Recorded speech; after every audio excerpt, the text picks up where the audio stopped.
Hello student, welcome to the student service. हम आज आपको सिखाने वाले हैं बहुलक।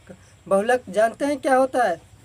बहुलक मध्य प्रवृत्ति केंद्रीय प्रवृत्ति का माप को बहुलक कहते हैं। केंद्रीय प्रवृत्ति की 3 माप है, माध्य, माध्यक और बहुलक, जिसमें से हमने माध्यक पहले के वीडियो में पढ़ चुके हैं। तो चलिए आज बहुलक के बारे में जानते हैं कि बहुलक कैसे बनता है, उसका फार्मूला को कैसे क्वेश्चन पे सेट करें। बहुत ही बारीकी से समझिएगा। बहुलक का फार्मूला लिखते हैं। फार्मूला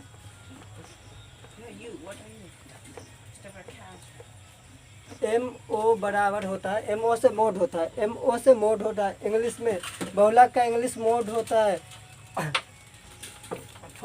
तो बहुलक का फार्मूला होता है L plus F1 minus FO बटे में 2F1 minus FO minus F2 into I या H। L होता है बहुलक वर्ग की सीमा, F1 होता है बहुलक वर्ग की बारंबारता, FO होता है बहुलक वर्ग के ठीक पहले वाले वर्ग की बारंबारता।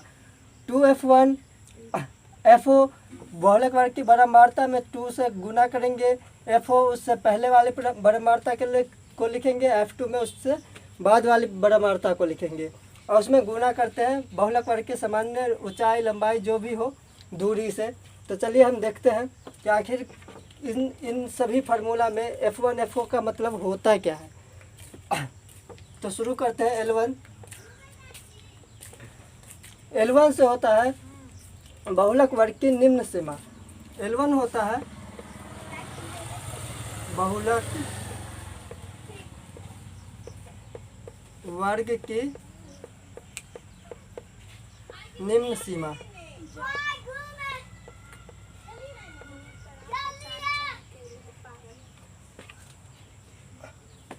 F1 होता है बहुलक वर्ग की बारंबारता।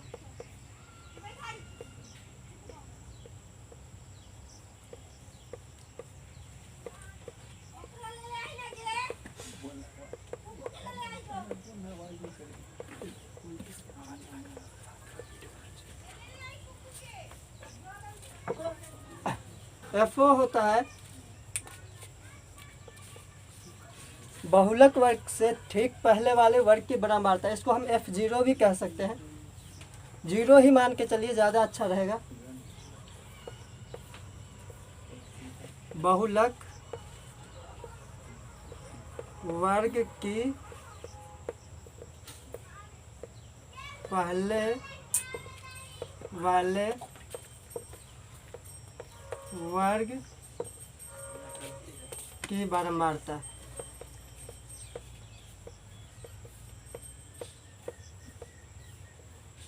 और F2 बराबर होता है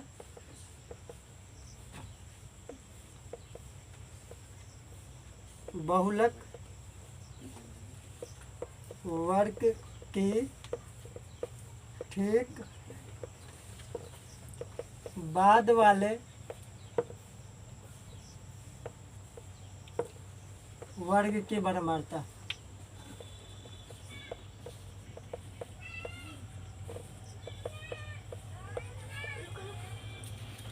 और H या I बराबर होता है बहुलक वर्ग की सामान्य दूरी।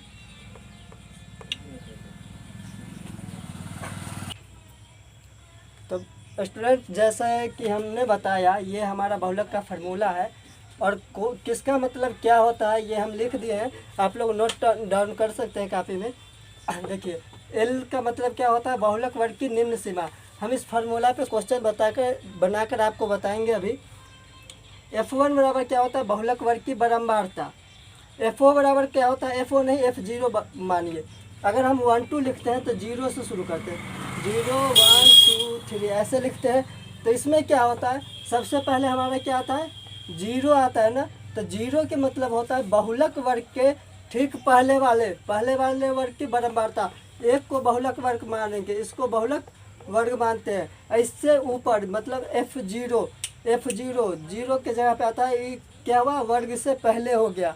तो पहला वाला जो हुआ उसे कहते हैं बहुलक वर्ग के ठीक पहले वाले वर्ग की बारंबारता। और 2 जो आ रहा है फार्मूला में हमारा 2, वो किसके, एक के बाद आ रहा है ना, वर्ग के बाद आ रहा है। तो F2 का मतलब होता है बहुलक वर्ग के ठीक बाद वाले वर्ग की बारंबारता।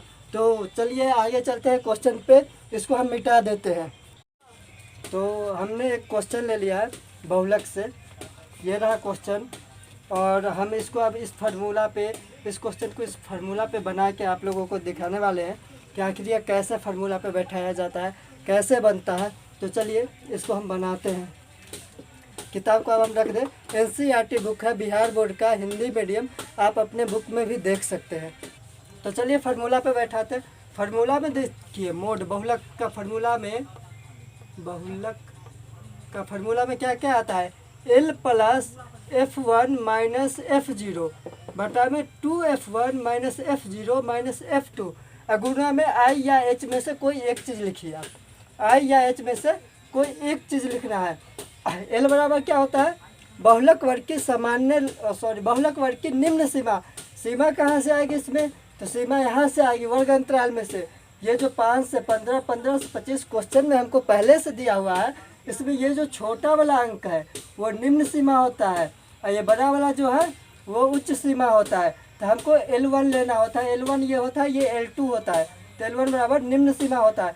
लेकिन ये क्वेश्चन बनाने से पहले हमें पता होना चाहिए कि आखिर इसमें से कौन सा वर्ग लेकर के बनाएंगे, बहुलक वर्ग होता क्या है, किसको मानेंगे बहुलक वर्ग। तो चलिए ये बारंबारता हमको पहले से क्वेश्चन में दिया हुआ रहता है, इसमें हमें देख रहा होता है कि सबसे ज़्यादा किसका मान है, कौन सा बारंबारता सबसे ज़्यादा बार है।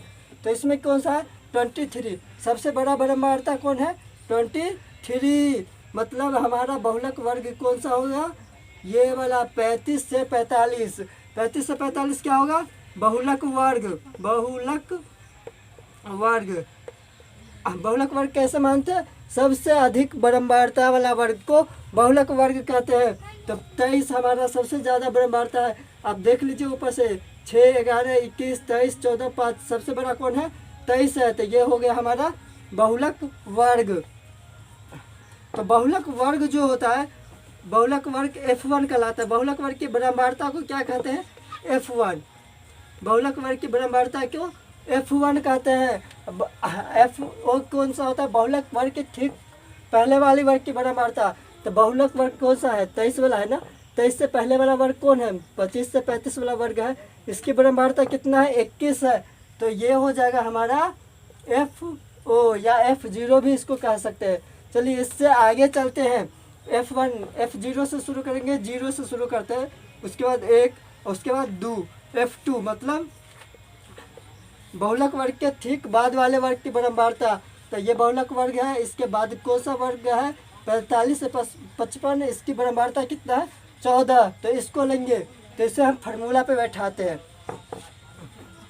इसको मिटा दे, कोई दिक्कत तो नहीं होगा, नहीं होना चाहिए। आपको पता चल गया कि F1 कौन होता है, F2 क्या कौन होता है और L कौन होता है। चलिए इसको हम फार्मूला पे बैठाते हैं। आखिर फार्मूला पे सेट कैसे करेंगे, चलिए सबसे मेन चीज़ तो फार्मूला पे सेट करना होता है जी, बाकी आंसर तो अपने आप निकल के आ जाएगा। कैलकुलेशन हर कोई कर लेता है, फार्मूला का पता होना चाहिए। हम इसमें पहले बता दिए हैं, उसको आप याद कर लीजिएगा कि F1 से क्या होता है, F0 से क्या होता है, F2 से क्या होता है। तो ठीक है, फार्मूला पे बैठाते हैं। फार्मूला में हमारा सबसे पहले क्या है, L1। बहुलक वर्ग कौन सा आया था, ये वाला आया था, सबसे ज़्यादा बारंबारता वाला वर्ग बहुलक वर्ग है। तो बहुलक वर्ग कितना से कितना, 35 से 45। इन दोनों में छोटा कौन है, निम्न सीमा कौन है, 35 होगा। 45 तो बड़ा है ना भाई, ये बड़का भाई है, ये छोटका भाई है। तो 35 लेंगे इनमें से। तो L1 कितना हो जाएगा, 35 प्लस F1 मतलब क्या हो, F1 बराबर क्या होता है, बहुलक वर्ग की बारंबारता। तो F1 बहुलक वर्ग कौन सा, ये है, इसकी बारंबारता कितना है, 23 है। तो F1 के जगह पे 23 यानी कि 23 लिख देंगे। माइनस है तो माइनस डालेंगे। F0 क्या होता है, बहुलक वर्ग से ठीक पहले वाली वर्ग की बराबरता। तो बहुलक वर्ग से ठीक पहले वाला वर्ग कौन होगा? उसके ऊपर वाला ना जी। तो ऊपर वाला वर्ग कौन है? 25 से 35 है। तो 25 से 35 का अंतराल बराबरता कितना है? 21 है ना। तो F0 की जगह पे आ जाएगा 21। चलिए नीचे चलते हैं। फिर फार्मूला में क्या है? 2F1। तो 2 को जैसे है वैसे ही लिख देंगे और उसके बाद मल्टीप्लाई में F1 का मान लिखेंगे। फिर F1 का क्या होता है? बहुलक वर्ग की बराबरता। बहुलक वर्ग 35 से 45 था और इसका बराबरता कितना है? 23 है। तो यहाँ पे 23 लिखेंगे माइनस F0। F0 कौन होता है? इससे ऊपर वाला वर्ग होता है। तो 25 से 35 होगा बहुलक वर्ग से ठीक पहले वाले वर्ग। 25 से 35 इसकी बराबरता कितना है? 21। तो अब F2 बराबर 21 लिखेंगे और फिर फार्मूला में F0 बराबर 21 लिखेंगे और फिर फार्मूला में क्या है? माइनस है। तो माइनस में क्या है? F2 बराबर क्या होता है? बहुलक वर्ग के ठीक बाद वाले वर्ग की बराबरता। तो बहुलक वर्ग इसमें कौन सा था हमारा? 23 वाला था। इसके नीचे चलेंगे, इसके नीचे बाद वाला, इसके ऊपर चलते हैं पहले वाला। तो F2 बराबर क्या होता है? बाद वाला। तो बाद वाला वर्ग के बराबरता कितना है? 14 है। तो यहाँ पे 14 लिख देंगे और गुना में I या H में से कोई एक चीज़ लिखेगा। तो I या H आता कहाँ से है? बहुलक वर्ग की सामान्य लंबाई। ये जो अंतराल है हमारा वर्ग अंतराल, इसकी दूरी कितना है? 5 से 15 कितना का गैप है बीच में? 10 का है। 15 से 25 कितना का है? 10 का है। 25 से 35 इसमें भी 10 का है। मतलब इन सभी में 10-10 का गैप है। तो ये H जो है हमारा ऊंचाई, हाई, लंबाई जो मान लीजिए 10। तो यहाँ पे हम 10 लिख देंगे। I और H का मान 10 हो जाएगा। चलिए अब इसका कैलकुलेशन करते हैं। इसको मिटा देते हैं पहले। अब आप देख लिए हैं कि इसको फार्मूला पे कैसे बैठाए हैं, कैसे सेट किए हैं। अब इसके बाद हम इसका कैलकुलेशन करते हैं। चलिए 35 बेचारा अकेला है, इसको अकेला रहने देते हैं। प्लस में 23 में से 21 को घटा देंगे। क्या करेंगे? घटा देंगे। 23 में से 21 को क्या करेंगे? घटाएंगे। दोनों में बड़ा कौन है? 23 है। तो इसी के चिन्ह के साथ घटेगा। 23 में से 21 जगह कितना होगा? 2। इसके बाद बट्टा में लिखाएगा। अब इन दोनों को क्या करेंगे? ये दोनों गुना में है। किस में है? गुना में। तो इसका गुना करेंगे। 23 2 जा 46 यानी कि 46। उसके बाद माइनस 21 और 14 को एक साथ जोड़ेंगे तो कितना हो जाएगा? 35। 4 1 5 और 2 1 3, 35 हो जाएगा। और गुना में फिर इधर कितना है? 10। तो इसको ऐसे के ऐसे जैसे के तैसे छोड़ देंगे। चलिए फिर आगे चलते हैं। 35 प्लस 2। अब यहाँ पे फिर यहाँ 46 और 35 माइनस में है तो इसका घटाव कर सकते हैं। तो 46 में से 35 जाएगा तो कितना होगा? 6 में से 5 गया 1, 4 में से 3 गया तो 1, 11 हो जाएगा। Multiply by 10। ये ऊपर से ही आ रहा है 10-10 क्वेश्चन। 1 और 11 का लघुत्तम कितना होता है? 11 होता है। तो 1 के टेबल में 11 कितने बार में आता है? 11 बार में आता है ना जी। तो 11 से 35 में गुना कर देंगे। या 11 में अगर 1 से भाग करते हैं तो कितने बार में लगेगा? 11 बार में लगेगा। तो 11 से 35 में गुना करेंगे तो कितना आता है? 385, 385। अब 11 के पहाड़ा में 11 कितने बार में आता है? 11 के टेबल में 11 कितने टाइम में आता है? 1 बार में आता है। 11 के पहाड़ा में 11 1 बार में आता है। तो 20 एकम 20 प्लस 20 में 1 से गुना करेंगे तो 20 ही रह जाएगा। अब दोनों को ऐड करेंगे तो कितना होगा? ये नहीं लगता है कि आपको जोड़ में है। ये दोनों किस चीज़ में है? जोड़ में। तो यहाँ पे क्या करेंगे? इन दोनों का जोड़ कर देंगे। 385 में 20 जोड़ेंगे तो 405, 405 होगा। यहाँ पे लिखेंगे 405 डिवाइडेड बाय 11। अब क्या लगता है? इसको कट करेंगे। क्या करेंगे? कट करेंगे। डिवाइड में है ना, जब बटा में आता है तो नीचे वाले से ऊपर वाले को काट देते हैं। तो अगर इसको हम काटेंगे तो भाग करके देख लेते हैं काट के कितना आएगा। 405 का 11 3 जा 33 7 5, 11 7 जा 77 ज़्यादा हो जाता है, 11 6 जा 66, 15 में से 15 में 6 गया 9, ये कट गया, ऊपर से उतार देंगे 0 दशमलव देके 11 8 88, 2 कट गया 0, 11 एकम 11, मतलब ये ऐसे ही चलता रहेगा। तो अगर इसको हम काटते हैं तो कितना आता है 36.81, तो यही होगा हमारा बहुलक। बहुलक निकल के आ गया है जी। कैसे आया आप समझ गए होंगे। अगर आपको किसी भी प्रकार का कोई डाउट हो तो आप कमेंट बॉक्स में लिख सकते हैं, हम आपके डाउट का जवाब ज़रूर देंगे। और हमारा चैनल को सब्सक्राइब करना, लाइक करना कभी ना भूलें। Thank you.